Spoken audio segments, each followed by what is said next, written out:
नमस्कार दोस्तों, आज हम बात करेंगे बैंगन की उन्नत खेती के बारे में, ब्रिंजल फार्मिंग के बारे में।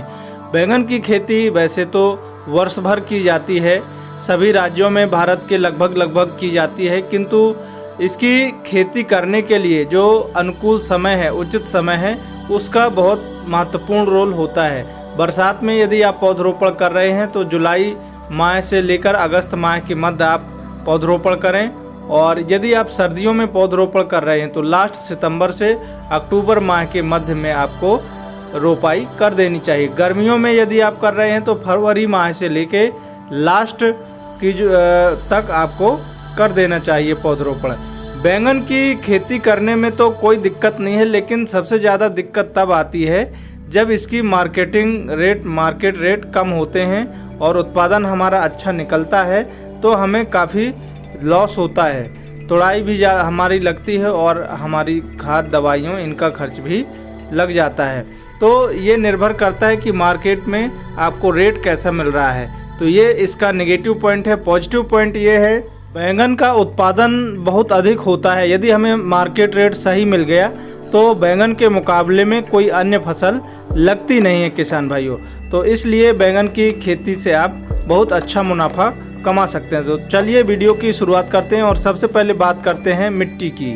तो बैंगन की खेती के लिए बलुई दोमट मिट्टी सबसे बेस्ट मानी जाती है, लेकिन यदि हल्की मिट्टी भी है आपके पास, रेतीली दोमट मिट्टी है और सैंडी सॉइल है, तो भी आप उसमें बैंगन की खेती आसानी से कर सकते हैं किसान भाइयों। और पीएच मान का विशेष ध्यान रखें, 7.5 से 8 के मध्य पीएच होना चाहिए, इससे अधिक पीएच नहीं होना चाहिए। यदि 8 से अधिक पीएच है सॉइल का तो उस कंडीशन में आपको क्या करना है कि 50 किलोग्राम प्रति एकड़ की दर से आपको जिप्सम का प्रयोग कर देना है। कब करना है? खेत की जब आप तैयारी करें उस समय करना है। यदि पीएच मान अधिक होता है तो यूरिया की जो मात्रा हम देते हैं खेत में उसका असर कम होता है, इफेक्टिवनेस कम होती है, इसलिए पीएच को मेंटेन करके रखें। इसके अलावा उत्तम जल निकास की व्यवस्था हो, उस खेत का चुनाव करना चाहिए। मृदा का परीक्षण जरूर कराएं जिससे पता चले कि कौन से पोषक तत्व की कमी है। इसके बाद बात करते हैं अगले टॉपिक की, उन्नतशील किस्मों के बारे में। बैंगन की खेती यदि आप कर रहे हैं तो नाथ सीड्स की NBH 13 किस्म का आप चुनाव कर सकते हैं, इसका उत्पादन काफ़ी अच्छा है। इसके अलावा सनग्रो की प्रगति वैरायटी को लगा सकते हैं, इसके फल का साइज गोल होता है और छोटे बैंगन होते हैं। भरवा के लिए इस वैरायटी के जो बैंगन है वो बहुत उपयुक्त होते हैं और लोगों के बीच में काफ़ी ज़्यादा पसंद किए जाते हैं, मार्केट में इसकी डिमांड ज़्यादा होती है।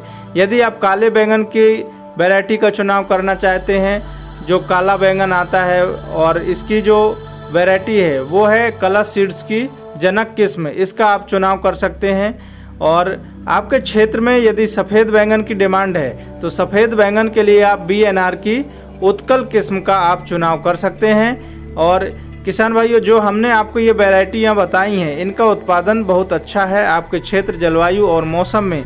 इसके अलावा कोई अन्य वैरायटी का उत्पादन अच्छा है तो कमेंट करके प्लीज़ ज़रूर बताएं, जिससे अन्य किसान भाइयों की मदद हो सके। साथियों, इसके अलावा हमारा जो अगला पॉइंट है वो है प्रति एकड़ बीज दर कितनी होती है। तो यदि आप बैंगन की खेती कर रहे हैं तो 1 एकड़ में आपको जो बीज की मात्रा है वो मात्र 80 से 100 ग्राम लगती है, और नर्सरी आप अपने घर पर ही तैयार कर सकते हैं। प्रोटरेज की मदद से तैयार करें, उसमें कोकोपीट और वर्मी कंपोस्ट ठीक तरीके से मिला के और फिर बीजों की बुआई करें, आपकी नर्सरी स्वस्थ एवं तैयार होगी। इसके अलावा नर्सरी में ह्यूमिक एसिड और UPL की साफ फंजीसाइड का प्रयोग जरूर करें, इससे जो पौधे की बढ़वार है और फंगस जो शुरुआती अवस्था में लगती है वो नहीं लगती है, जिससे हमारा पौधा स्वस्थ तैयार होता है। नर्सरी अवस्था में ये 3 समस्याएं प्रमुख रूप से देखने को मिलती हैं।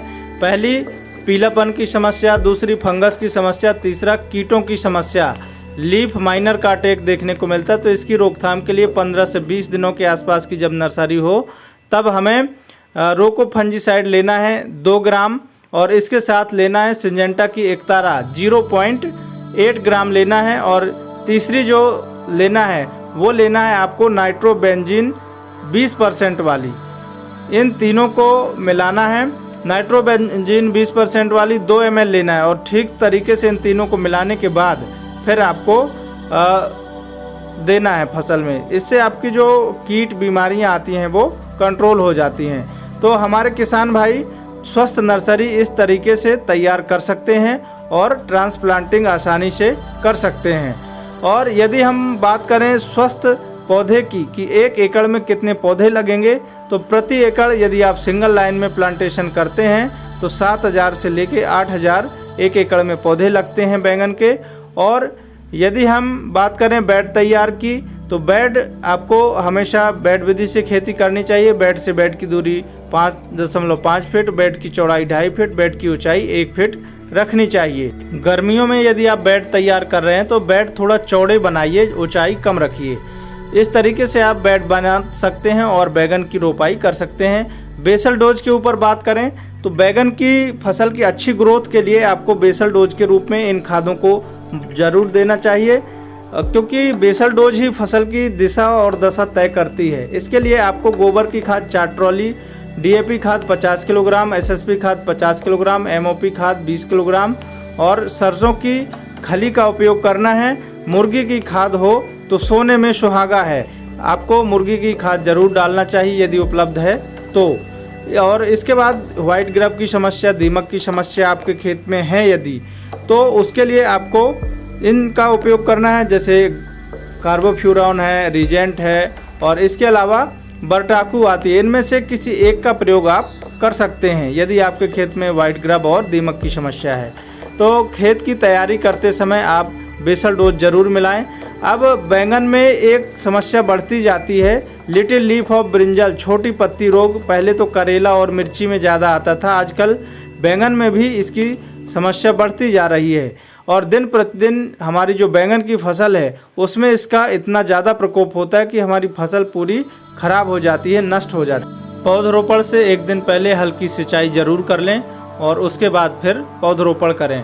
पौधरोपण करने के लिए आपको जो पौधे से पौधे की दूरी है वो 1 से 1.5 फीट रखनी चाहिए और लाइन से लाइन की दूरी 5.5 फीट रखनी चाहिए।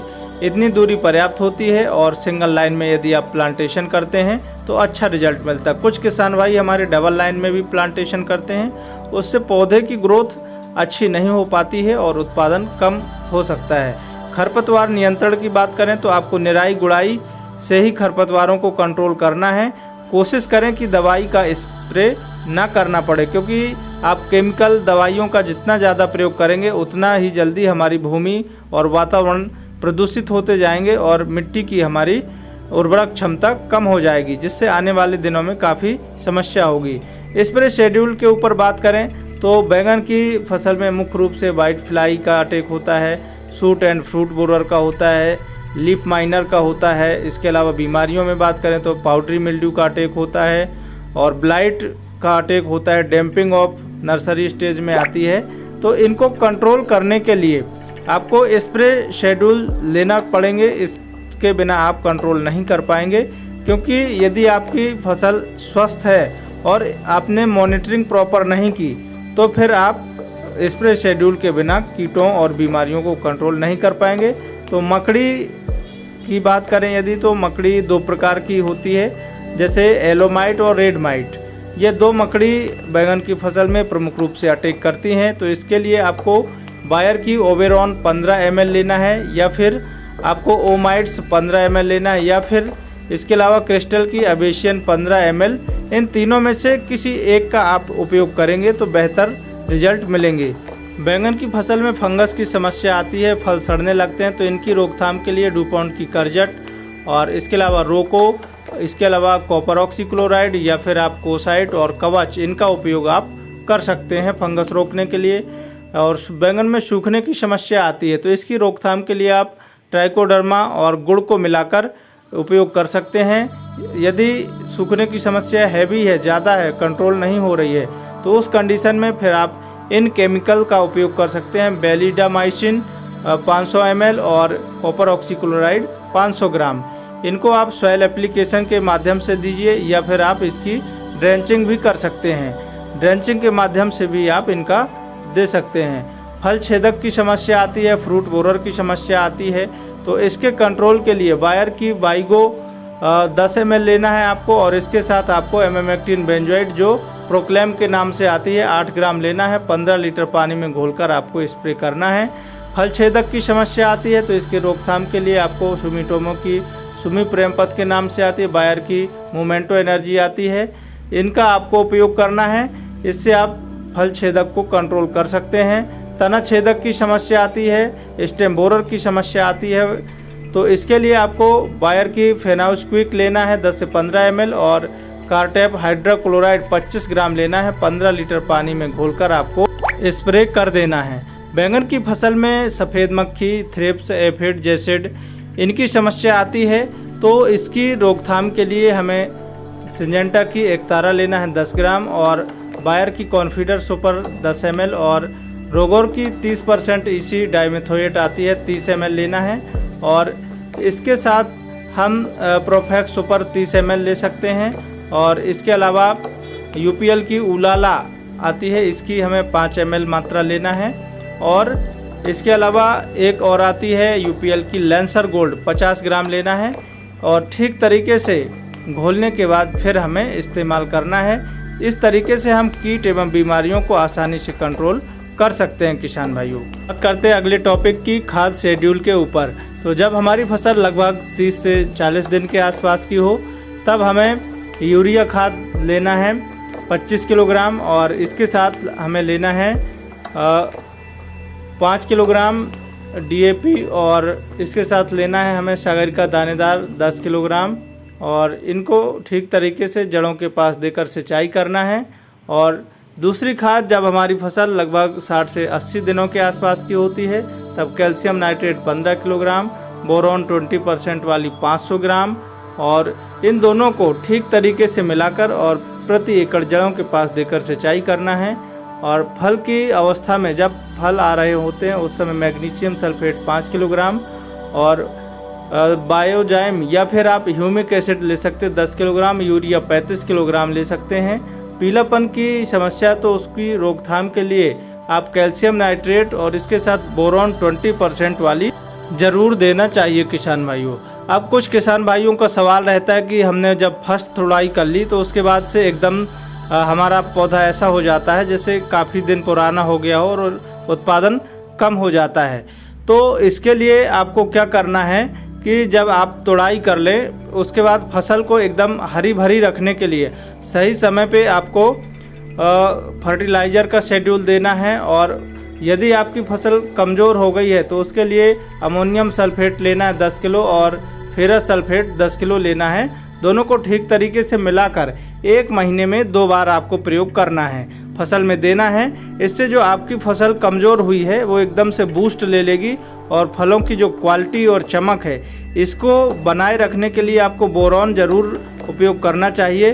बोरॉन और सल्फर इनकी पूर्ति समय समय पे ज़रूर करना चाहिए। इसकी कारण आपको जो फल की चमक है वो अच्छी मिलेगी, मार्केट में जो अट्रैक्शन है फलों का वो अच्छा रहता है। तो आपको बोरॉन सल्फर ज़रूर देना चाहिए। 55 दिनों में पहली तुड़ाई मिल जाती है बैगन की फसल से। फर्स्ट पिकिंग 55 दिन के आसपास की जब फसल होती है तब मिल जाती है। और इसकी यदि हम लाइफ साइकिल की बात करें तो बैगन की जो फसल है वो यदि हम प्रॉपर दवाइयाँ, खाद और मेंटेन करके चलें तो हमारी जो फसल है वो लगभग 6 से 7 महीने तक बड़े आराम से चल जाती है। 6-7 महीने तक हमारी बैंगन की फसल चल जाती है। प्रति एकड़ लागत की बात करें तो 1 एकड़ में मात्र 35,000 से लेकर 40,000 रुपये की लागत लगती है। वहीं यदि उत्पादन की बात करें तो 80 टन के आसपास प्रति एकड़ उत्पादन मिल जाता है। और यदि हम नेट प्रॉफिट की ऊपर बात करें तो बैंगन की फसल में जो शुद्ध मुनाफा है 1 एकड़ में 2 लाख रुपए के आसपास हमें बड़े आराम से मिल जाता है किसान भाइयों। तो आज के वीडियो में हमने बैंगन की खेती की संपूर्ण A to Z जानकारी आपको बताई। फिर भी यदि कोई जानकारी छूट गई है तो आप कमेंट करके हमें ज़रूर बताएं। और आपको यदि खेती में कोई समस्या आ रही है तो कमेंट करके बताएं, जिससे कोशिश करेंगे कि आपकी समस्या का समाधान हो सके। और यदि वीडियो आपको पसंद आया हो तो वीडियो को लाइक ज़रूर करें और यदि आप हमारे चैनल पर नए हैं तो चैनल को सब्सक्राइब जरूर कर लें, जिससे आने वाली जो वीडियो हैं वो आपको मिलती रहें। इसी के साथ सभी किसान भाइयों को जय जवान, जय किसान, जय विज्ञान, जय श्री राम।